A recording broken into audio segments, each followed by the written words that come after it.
Hello guys, welcome to my channel study zone চ্যানেলের পক্ষ থেকে সবাইকে স্বাগত। ঠিক আছে, তো আজকে চলে এসেছে একটা নতুন টপিক নিয়ে যে আলোচনা করার জন্য।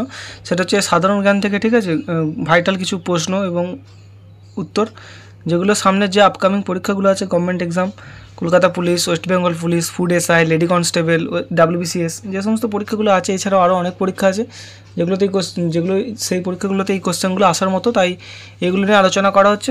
ভিডিওটাকে স্কিপ না করে ফুল ভিডিওটা ওয়াচ করো। এটা থেকে অনেক ইনফরমেশন তোমরা পাবে, যেগুলো তোমাদের সামনের পরীক্ষায় কাজে লাগবে। ঠিক আছে, তো বেশি কথা না বলে আজকের ভিডিওটা শুরু করছি। প্রথম প্রশ্ন দেখো, কোন পদার্থ অধাতু হলেও তাপ ও তড়িৎ পরিবহন করে?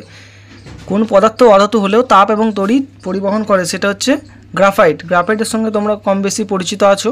গ্রাফাইটের আর একটা অন্য নাম হচ্ছে কুষ্টিপাথর বা কৃষ্ণমৃত্তিকা, এটাকেই বলে গ্রাফাইট। ঠিক আছে, তো গ্রাফাইট হচ্ছে আরও সহজ ভাষায় বলতে গেলে গ্রাফাইট হচ্ছে পেন্সিলের ভেতর যেটা থাকে হালকা কালো কালারের বা ধূসর রঙের, সেটা হচ্ছে গ্রাফাইট। ঠিক আছে, তো এই গ্রাফাইটটা হচ্ছে অধাতু হলেও কিন্তু তাপ এবং তড়িৎ দুটোকেই পরিবহন করার ক্ষমতাটা রাখে। পরের প্রশ্ন হচ্ছে, কোন উষ্ণতায় ফারেনহাইট ও সেন্টিগ্রেড তাপমাত্রা থার্মোমিটারের পার্থক্য একই? সেটা হচ্ছে -40 ডিগ্রি সেলসিয়াস। -40 ডিগ্রি সেলসিয়াস তাপমাত্রায় ফারেনহাইট এবং সেন্টিগ্রেডের থার্মোমিটার একই। ঠিক আছে, পার্থক্যটা ডিফারেন্স, নো চেঞ্জেস। তো পরের প্রশ্ন দেখো, বঙ্গোপসাগরে অবস্থিত আগ্নেয়দ্বীপ কোনটি? সেটা হচ্ছে ব্যারেন ও নারাকন্ডম।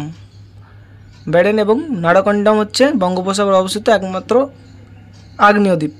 ঠিক আছে, পরের প্রশ্নটা দেখো, ভারতের দীর্ঘতম সমুদ্র তট কোনটি?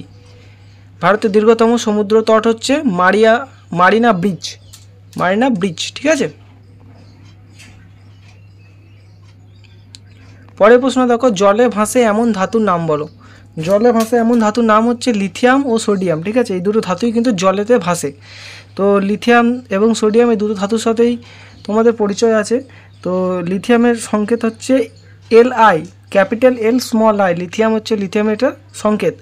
আর যেটা হচ্ছে সোডিয়াম, অন্যদিকে সোডিয়ামের হচ্ছে ক্যাপিটাল N আর স্মল a, মানে Na হচ্ছে সোডিয়ামের সংকেত। আর লিথিয়ামের পারমাণবিক সংখ্যা কত? না, লিথিয়ামের পারমাণবিক সংখ্যা হচ্ছে 3 আর সোডিয়ামের হচ্ছে 11। ঠিক আছে, তো এইগুলো হচ্ছে এই প্রশ্নগুলোর উত্তর ছাড়াও আরও এক্সট্রা ইনফরমেশন, যেগুলো তোমাদের অন্য কোশ্চেনের ক্ষেত্রেও কাজে লাগবে বা অন্য পরীক্ষার ক্ষেত্রেও এগুলো খুব গুরুত্বপূর্ণ কোশ্চেন। ঠিক আছে, একটা প্রশ্নের উত্তরের সাথে সাথে আরও 2-3টে প্রশ্নের উত্তর আমরা প্রোভাইড করি, যার জন্য কি পড়ে না অন্য প্রশ্নগুলোর উত্তর তোমাদের জানা থাকে, যেগুলো তোমাদের পরীক্ষাতে কাজে লাগে। ঠিক আছে, তো পরের প্রশ্ন, 2011 সালের জনগণনা অনুসারে জনসংখ্যার বিচারে পশ্চিমবঙ্গের স্থান কত? আরেকবার রিপিট করছি কোশ্চেনটা, 2011 সালের জনগণনা অনুসারে জনসংখ্যার বিচারে পশ্চিমবঙ্গের স্থান কত? উত্তর হচ্ছে 4র্থ। ঠিক আছে, পরের প্রশ্ন দেখো, কর্কটক্রান্তি রেখা পশ্চিমবঙ্গের কোথা দিয়ে বিস্তৃত হয়েছে? কর্কটক্রান্তি রেখা হচ্ছে পশ্চিমবঙ্গের নদিয়া জেলার কৃষ্ণনগর শহরের ওপর দিয়ে কর্কটক্রান্তি রেখা প্রবাহিত হয়েছে, মানে বিস্তৃত হয়েছে। ঠিক আছে, তো পরের প্রশ্ন দেখো, ইনসুলিনের অভাবে কোন রোগ হয়? ইনসুলিনের অভাবে মূলত ডায়াবেটিস রোগ হয়। ডায়াবেটিস রোগটা হচ্ছে মূলত সুগার, যেটাকে আমরা বলে থাকি। সুগারের সাথে আমরা কম বেশি অনেকেই পরিচিত আছি। ঠিক আছে, পরের প্রশ্ন দেখো, কোন পেশিতে অনুপ্রস্থ রেখা দেখা যায় না? অরেখ পেশিতে অনুপ্রস্থ রেখা কিন্তু দেখা যায় না। ঠিক আছে, পরের প্রশ্ন দেখো, ভারতের সংবিধান সংশোধন করা হয় কোন ধারা অনুসারে? ভারতের সংবিধান সংশোধন করা হয় কোন ধারা অনুসারে? 368 নম্বর ধারা অনুসারে ভারতের সংবিধান সংশোধন কিন্তু করা হয়। ঠিক আছে, পরের প্রশ্ন দেখো, কততম সংবিধান সংশোধন অনুযায়ী সম্পত্তির অধিকার এই মৌলিক অধিকারটি বাদ দেওয়া হয়েছে? আরেকবার প্রশ্নটা রিপিট করছি, কততম সংবিধান সংশোধন অনুযায়ী সম্পত্তির অধিকার এই মৌলিক অধিকারটি বাদ দেওয়া হয়েছে? সেটা হচ্ছে 42তম সংশোধন অনুযায়ী। ঠিক আছে, পরের প্রশ্ন দেখো, প্রথম শিখ যুদ্ধ কবে হয়? প্রথম শিখদের যুদ্ধ কবে হয়? 1845 থেকে 1846 খ্রিস্টাব্দের মধ্যে। পরের প্রশ্ন দেখো, প্রাকৃতিক নাঙল বলা হয় কাকে? প্রাকৃতিক নাঙল বলা হয় কেঁচোকে, কারণ কেঁচো হচ্ছে মাটির উর্বরতা শক্তিকে বাড়িয়ে দেয়। ঠিক আছে, বা কৃষকের বন্ধুও কিন্তু অপরদিকে কৃষকের বন্ধুও বলা হয়, আর একদিকে প্রাকৃতিক নাঙলও বলা হয়। মানে কেঁচো হচ্ছে এমন একটা প্রাণী যেটা মাটির সঙ্গে সম্পর্কিত এবং মাটির গুণগত মানটাকে বাড়িয়ে দেয়, যার ফলে ফসল যাই তুমি চাষাবাদ করে তার পক্ষে কিন্তু সুবিধা হয়, কৃষকদের সুবিধা হয়, মাটির সুবিধা হয়, ঠিক আছে। তার জন্য এটাকে অপরদিকে কৃষকের বন্ধুও বলা হয় এবং প্রাকৃতিক নাঙলও বলা হয়। নাঙল দিয়ে আমরা মূলত কী করি, মাটিটাকে মিক্সড করি, মানে চারানো হয়, তো সেই কাজটাই কিন্তু কেঁচো করে, ঠিক আছে, তাই তাকে প্রাকৃতিক নাঙল বলা হয়। পরের প্রশ্ন দেখো, কোন শহরকে সিটি অফ প্যালেস বলা হয়? সেটা তোমরা নিশ্চয় জানো, কলকাতা শহরকে সিটি অফ প্যালেস বলা হয়, ঠিক আছে। তো পরের প্রশ্ন, জনগণ মন জাতীয় সঙ্গীতটি কবে প্রথম গাওয়া হয়? জনগণ মন জাতীয় সঙ্গীতটি প্রথম গাওয়া হয় 1911 খ্রিস্টাব্দে। আচ্ছা, এটা গেয়েছিল কে? এটা গেয়েছিল আমাদের বিশ্বকবি রবীন্দ্রনাথ ঠাকুর, ঠিক আছে, যেটা আমাদের ভারতের জাতীয় সঙ্গীত, ঠিক আছে। এটা 1911 খ্রিস্টাব্দে প্রথম গাওয়া হয়। পরের প্রশ্ন, ভারতীয় ফুটবলে প্রথম অর্জুন পুরস্কার কে পান? ভারতীয় ফুটবলে প্রথম অর্জুন পুরস্কার পান PK ব্যানার্জি, ঠিক আছে। পরের প্রশ্ন দেখো, কে ভারতের প্রথম মডেল যিনি বিশ্ব সুন্দরী হন? ভারতের প্রথম মডেল যিনি বিশ্ব সুন্দরী হন তার নাম হচ্ছে রীতা ফারিয়া, ঠিক আছে। এই নামটার সঙ্গে তোমরা কম বেশি সবাই সম্পর্কিত আছো, যুক্ত আছো, জানো তোমরা যে রীতা ফারিয়া হচ্ছে যে ভারতের প্রথম মডেল যে হচ্ছে বিশ্ব সুন্দরী। পরের প্রশ্ন, কবে হিজরি যুগের সূচনা হয়? 622 খ্রিস্টাব্দে হিজরি যুগের সূচনা হয়, ঠিক আছে। পরের প্রশ্ন দেখো, কেরলের প্রধান ভাষা কি? কেরলের প্রধান ভাষা হচ্ছে মালায়ালাম। মালায়ালাম হচ্ছে কেরলের কিন্তু একটা প্রধান ভাষা, আমাদের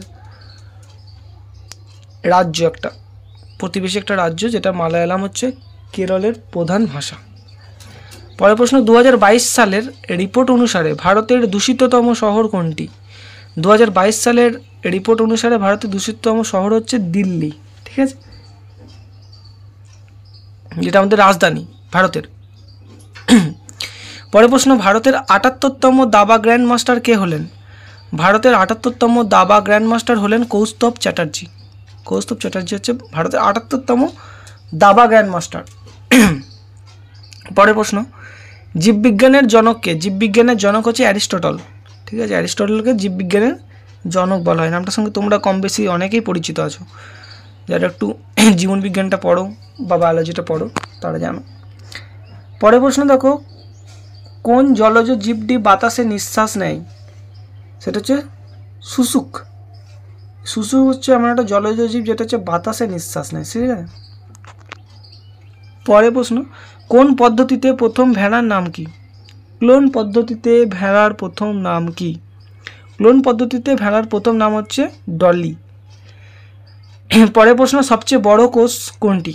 সবচেয়ে বড় কোষ হচ্ছে উট পাখির ডিম, কারণ উট পাখির ডিম হচ্ছে সবথেকে একটা বড় ডিম, যেটা ডিম হচ্ছে একটাই মাত্র কোষ নিয়ে গঠিত হয়, ঠিক আছে।